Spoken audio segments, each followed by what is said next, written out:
Dünyadagi eng qadimiy universitet.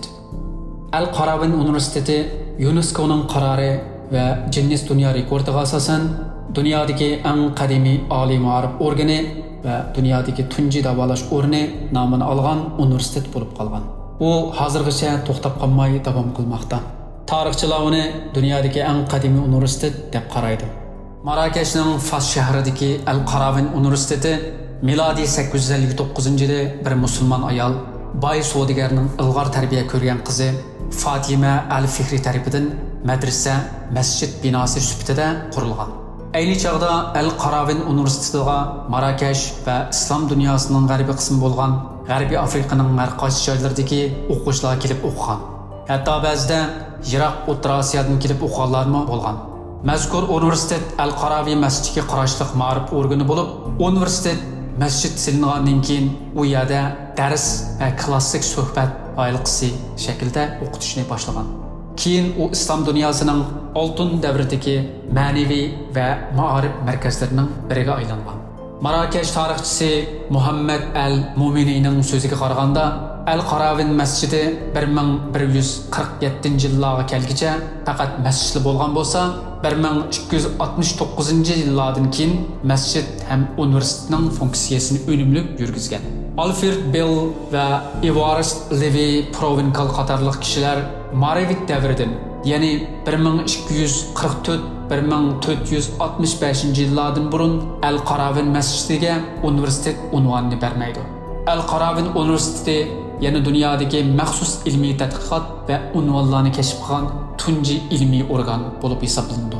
U milodiy 1963-yili Marokashdagi zamonaviy ommaviy universitet sistemasiga qo'shib etilgan.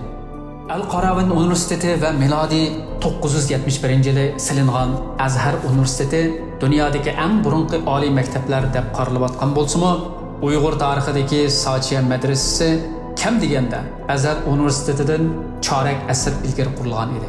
Al-Qaravin universiteti va Azhar universiteti dastlabda bir masjid sifatida qurilgan bo'lsa, 945-yili qurilgan Sochiya madrasasi bilan mashhur vazir Nizomul Mulk 1065-yili Bag'dodda qurib chiqqan Nizomiya madrasalari ayni hozirgi xalqaro oliy maktab shartlarini to'liq hozirlagan oliy maktablarga o'xshaydi.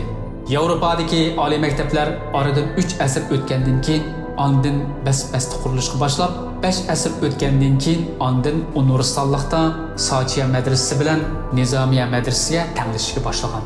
Ishonchlik tarixiy ma'lumotlarga asoslanganda, dunyodagi haqiqiy ma'nodagi muntazam obratlar to'liq har jihatdan oliy maktablik shartini to'liq hozirlab, muqim rasxod ajratilib, muntazam o'qituvchi hisoblangan tunji oliy maktab Sultan Sutuqboraxon 945-yili qurgan Sochiya madrasasi ekanligi ma'lum.